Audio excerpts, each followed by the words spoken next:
Hello, Bunny Buddies! My name is PenMark, and welcome to a little behind-the-scenes compilation thing. I have a lot of stuff I want to show you, so I thought it'd be good to just stuff it all into one video.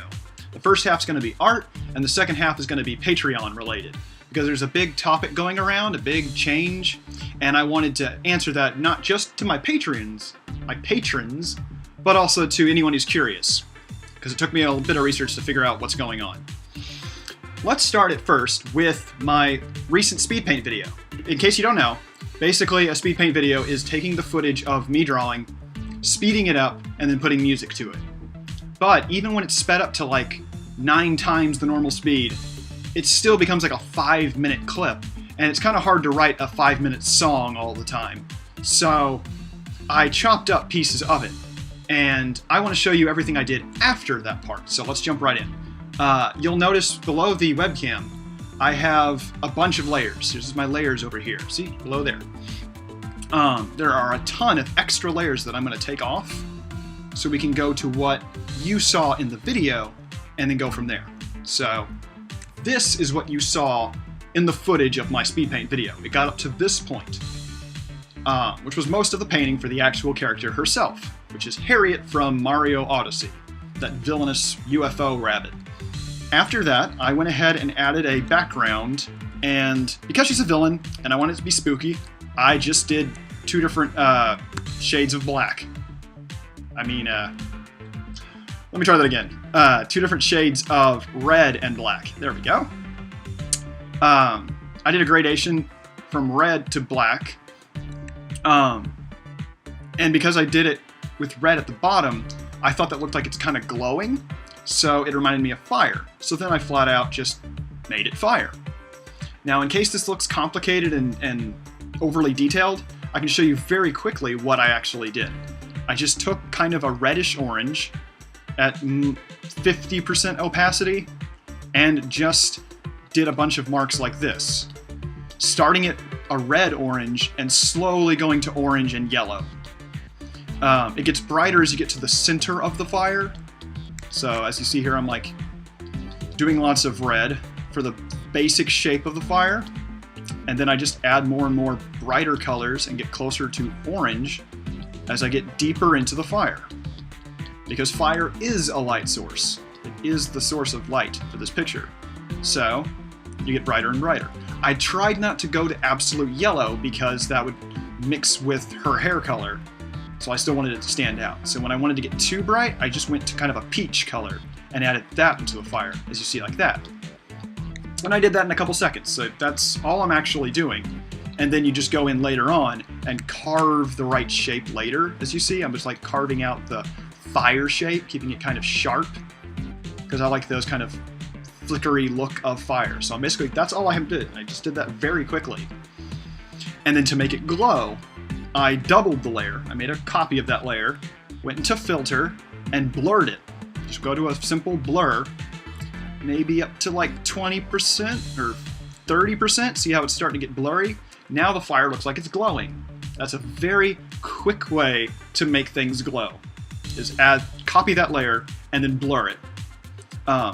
You might have to do some lighter shades of it in case it doesn't seem bright enough, but that's the basics.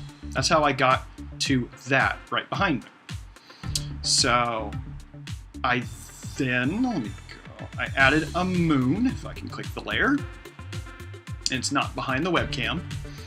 I added the moon because they're going with the Japanese folklore that, you know, the rabbit on the moon making, what is it, mochi or something? I tried to make the moon crater actually look like that rabbit, which is adding to the joke. Made that moon glow with a similar method that I showed you with the fire. On top of that, this is kind of cool, I added a blanket amount of like dark red as a shadow above her. To break it down, what I did, it's pretty similar to what a lot of comic book artists do. If you've also seen the concept art for Majora's Mask of Legend of Zelda, I am doing something like that, where you just take a very thick, opaque black and are adding in the shadows. I'm just That's all you're doing, is you're adding in the shadow lines for where you think the shadows would be, really exaggerated and kind of harsh. I'm doing that along her hair and all the parts that I want to mask and shadow. I'm doing this so that the bright light from the fire really shows up. If you want to make something look bright, put a lot of dark next to it, and then vice versa. So I'm adding heavy dark shadows to make the other parts appear really bright. So it's basically doing that. You can take your eraser and kind of carve away the parts to look more detailed. You see I'm doing here. I'm occasionally doing lots of little thin carvings to make her fur look extra fluffy and stuff. But that's basically what I'm doing there. And if you want, you can go into your blur and blur it a tiny bit. That's what I did there, because I wasn't going to keep it this dark. I then lower the layer to about, I think 40, 50 maybe, something like that. I chose a dark red because I wanted to add to the fire color. So I added that. I then added a little bit of shine, you can see, on the parts that are metal, because they're shiny. And I did it in the direction of the moon and the fire so that it makes sense with the light source. I add little bits of sparks and cleaned them up with sharper lines. I think I added a little bit of a black layer on top of that, just a plain black, and then erased away parts to help the contrast even more. Added a layer of orange on top of everything and erased away parts. Again, and then I layer it all on top of each other, lower the opacity until it's a good blend, and the last stage is cleanup. If I turn it on and off, you can see all the things I cleaned up. Because towards the very end, when I zoom in, you'll notice a lot of it towards like her face, especially. There are parts that are kind of blurry. If I really zoom in there and you see, I don't really like how blurry it was starting to get with all the layers I'm stacking. So at the last stage, I open a brand new layer on top of everything and just clean it up. I literally just go in and correct everything on one layer.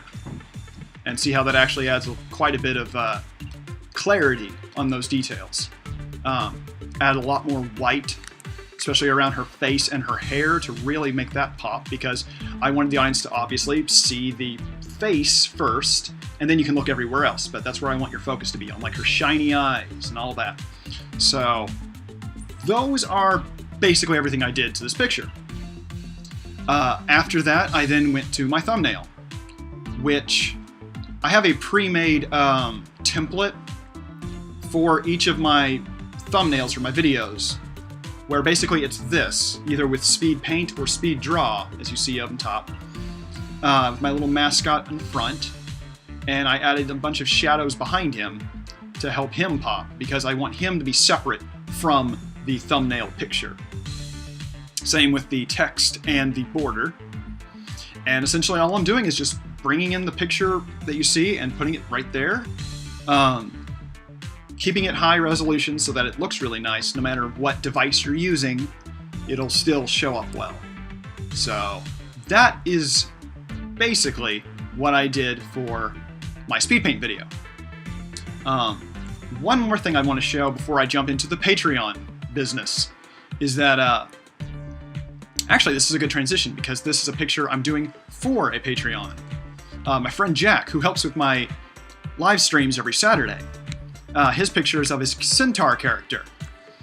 And I'm using the same painting style that I do in my art raffle pictures here that I did for Harriet. Basically, if I were to go full-on detailed painting with as much blending as possible, that takes up a lot of time. And for my art raffles over on Patreon, I wouldn't have enough time. I'm already busy as it is with commissions. But I have a flat coloring style, which if I zoom in on the background here, you can see I'm taking my paintbrush at 100% opacity and literally just going in like this and sketching, if you will, adding in lines like this. And when you do them in gradation, at different layers, okay, one's darker, one's lighter, and you go in like this, and add them in thin amounts, sometimes thicker, wide variety. Basically, it looks like from a distance, it looks like it's fancy shading. And that's what I'm going to be doing here. I'll show you a quick example with the transition of his skin to fur of the horse. Basically, I'm going to take his skin color.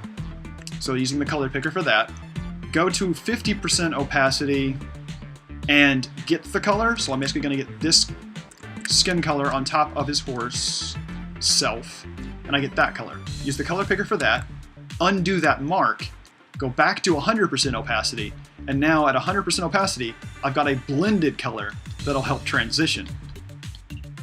Now obviously if I just lay it on thick like that, it's not going to be very fancy looking, so I then will make my brush smaller and do stuff like this. And start to have it create the illusion from a distance that this is all being shaded in a fancy way. Because you zoom out and it starts to blend. And that is my quick painting style. It's what I do for my art raffles for anyone who joins on Patreon. Even at $1 mark, you're automatically entered into my art raffle every week. And this is the style that I do. So I thought I'd show that for anyone who doesn't know. And it's also a glimpse into what I did for Harriet, because I also painted in that same way. If you see up close on like her hair, it's all a bunch of thick, high opacity lines that I'm literally just taking and shading like this. And from a distance, it looks like complex blending.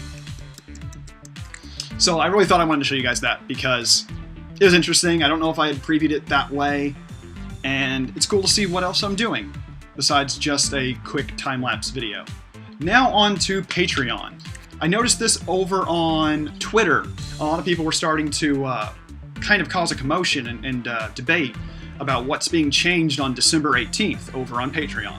So I went over to the FAQ page, and I won't say how long it took, but I basically was trying to wrap my head around what's changing.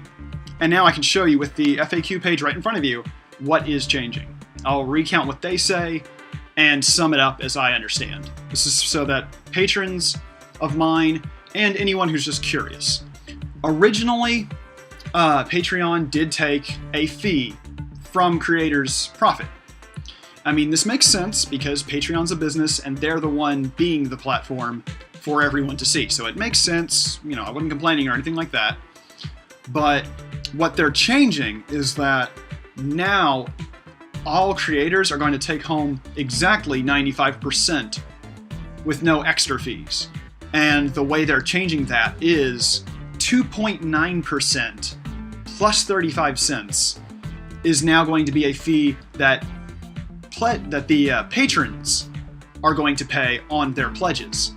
So if you're pledging $50 to a creator, now a 2.9% plus 35 cents is going to be charged onto. So 2.9% of your 50. So it's not that noticeable, but that's the change. I know I've heard some creators, and I agree, I would rather just switch the fee back to creators. To me, it's a better incentive if the patrons don't have to pay anything extra. Personally, that's what I want. And I wanted to be transparent with you guys so that you knew what's changing as of December 18th. You won't have to do any extra steps. This is just a tiny fee they're going to add on to there. And I'm glad they're keeping it tiny, but they are changing that. Creators are still being charged a smaller processing fee, but they've shifted some that now the pledges are also paying some.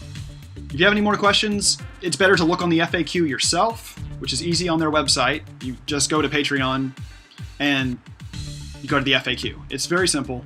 But I wanted to share all that just in case anybody was curious and was, confused by what's on Twitter and stuff like that. So, thank you all for watching. I hope this was all interesting and informative and hopefully a little entertaining. But I really appreciate it. Again, I am available over on Patreon. I'm doing art raffles every week, and I'm still trying to set up for private live streams where I'll do personal lessons for anyone who's a patron. That's the word. If you pledge even $1, you're automatically entered into my art raffle, where I do pictures of this caliber. $5 gets you the background with detail. If you pledge $1 or $2, $3, anyone below $5, you will still get a character and a simple background. That's the automatic art raffle. Even $1, you're entered into the art raffle. And I do it every week, so there's a high chance. There's a link in the description. If you'd like to support me, I would really appreciate it, because the more support I get on Patreon, the more videos I can actually make like this for you guys. Because right now, my time is spent trying to make commissions to try and keep a stable living, which is difficult. So any support is appreciated, even if you're just watching this video and letting me know what you think. That means a whole lot to me. So let me know anything that you think, any suggestions, anything. Just let me know, because I'm curious to know what you guys think. But thank you all for watching. This is PenMark and a little behind the scenes video, and I will see you all next time, bunny buddies. See you then.